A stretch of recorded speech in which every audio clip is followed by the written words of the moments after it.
Hello, everyone, and welcome to the Kauai County Council Roundup here at Ho'ike Studios. I'm your Chair, County Council Mel Rapozo, as well as Vice Chair Kipukai Kualii. Aloha. And we're recapping yesterday's committee meetings. That was July 24th, and we had really just two items on the agenda. It was pertaining to one matter, which was the acquisition of two lots in Hanapepe.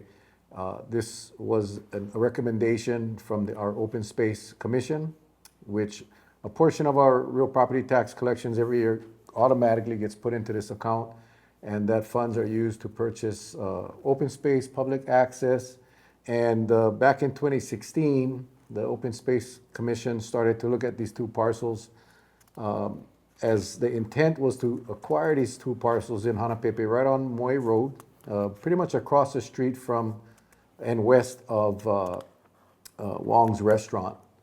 And back in 100 years ago, actually, 1924, there was a labor union dispute, or a labor dispute between the plantations and the plantation workers.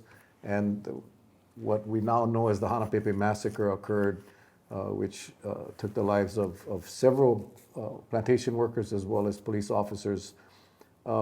That isn't spoken of a lot, but nonetheless, it did occur there. So the Open Space Commission saw that it may be a good acquisition for the county, so we can memorialize what occurred. And it is such an important part of our history, not just here on Kauai, but through the state.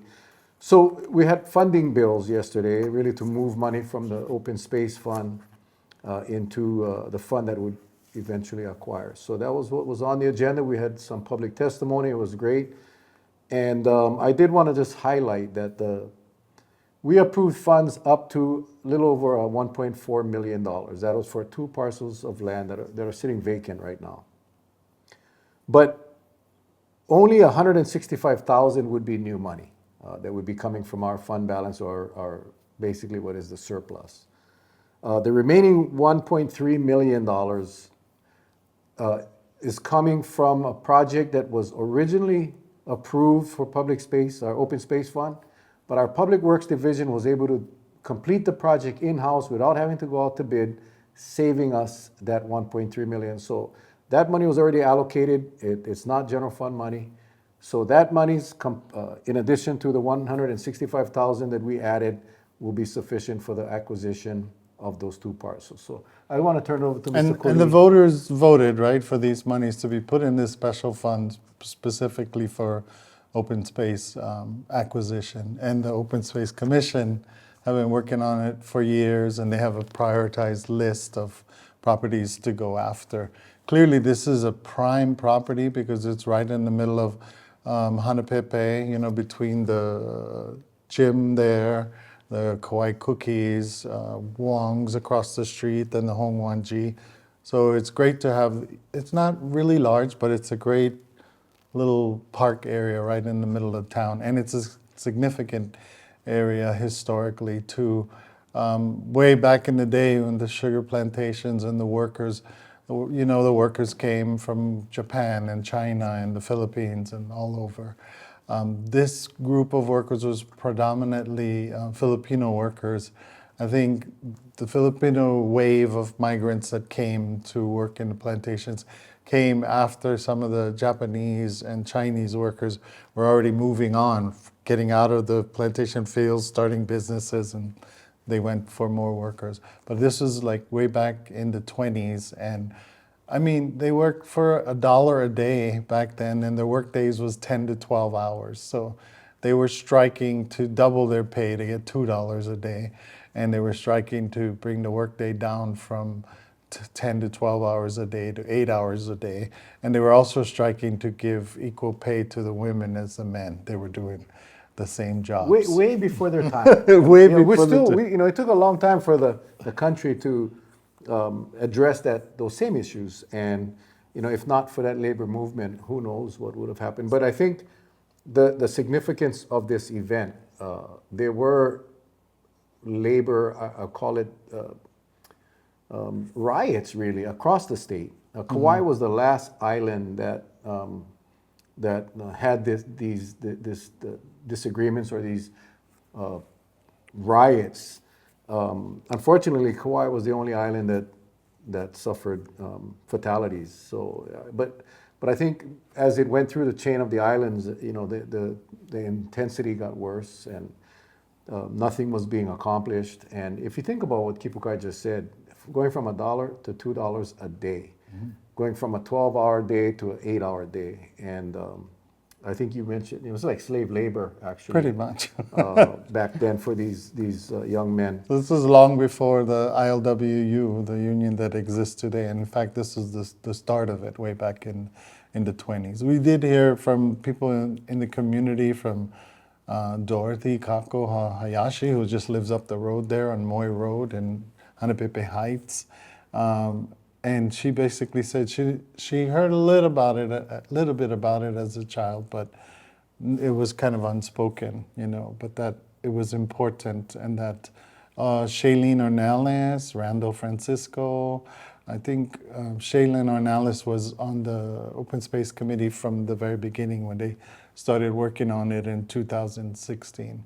And she talked about how it was important to recognize the history of the plantations and the workers and the cultures, the different cultures, and how all the different races, groups of workers ended up working together to ultimately fight for their rights in the workplace. Yeah, and I think it's important, as was mentioned by several of the public testifiers yesterday, that this isn't a Filipino issue.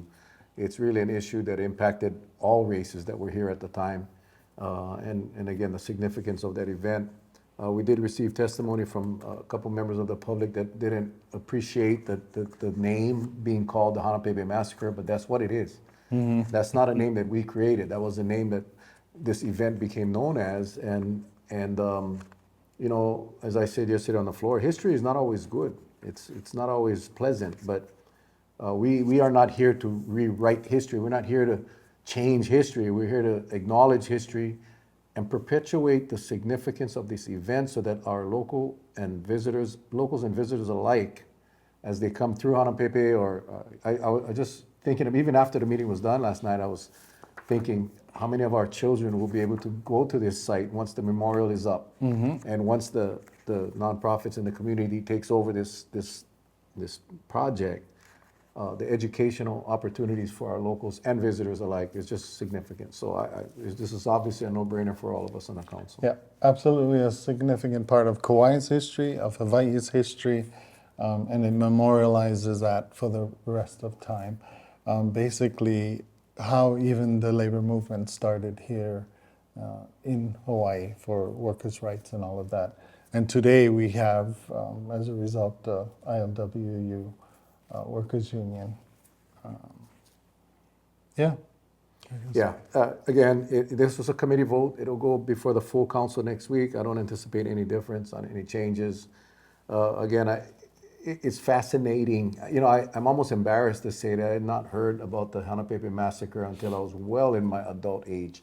Probably within the last 5 to 8 years, maybe, is when I first heard about it. I absolutely did not know that occurred right here in our backyard.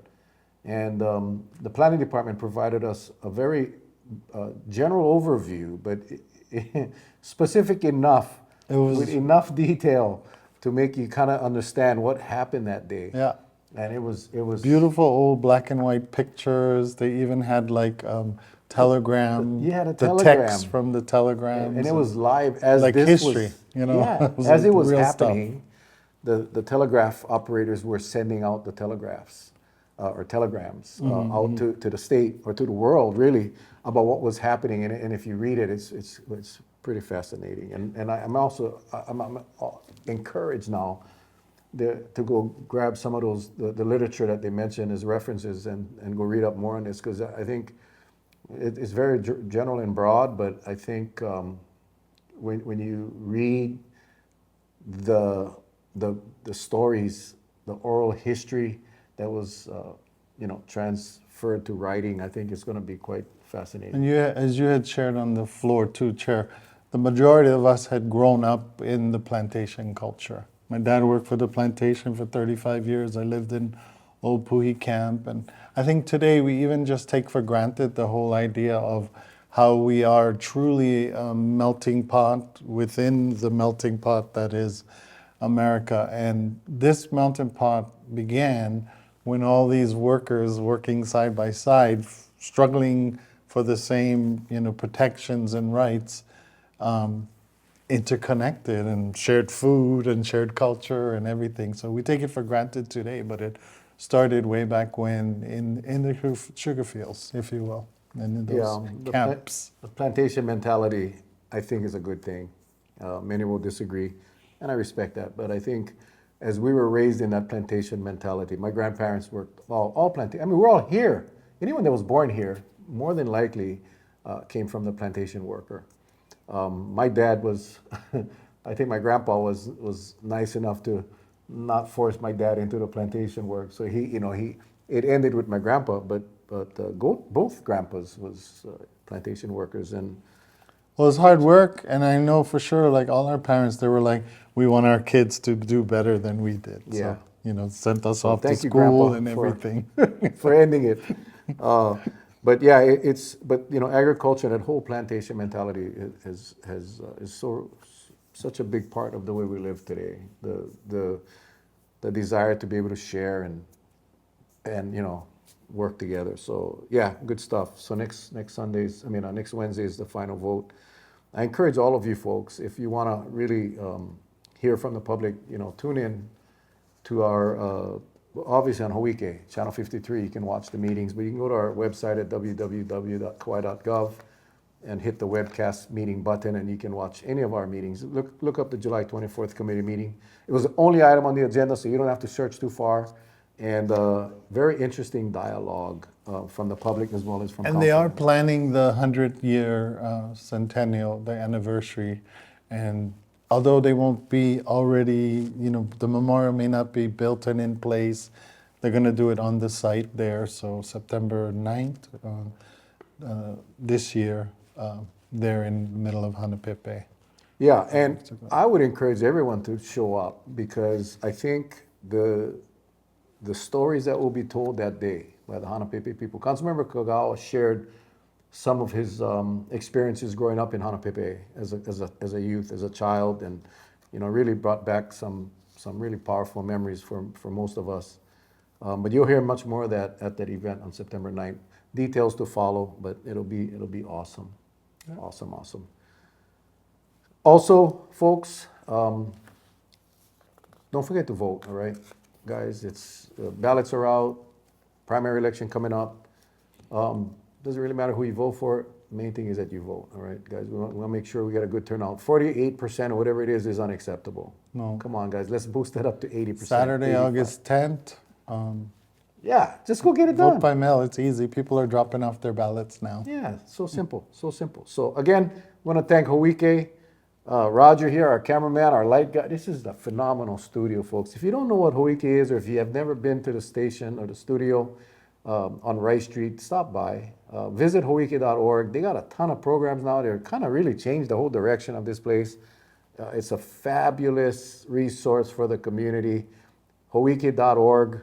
Visit it. There's also an app now. You can just get to your phone and access all of their features right on your cell phone. Much mahalo to Hawaii for making this happen and for allowing the community access to public TV. So, mahalo. Awesome stuff. Okay. So until next time, folks, hui ho. God bless. Take care. Aloha. Aloha.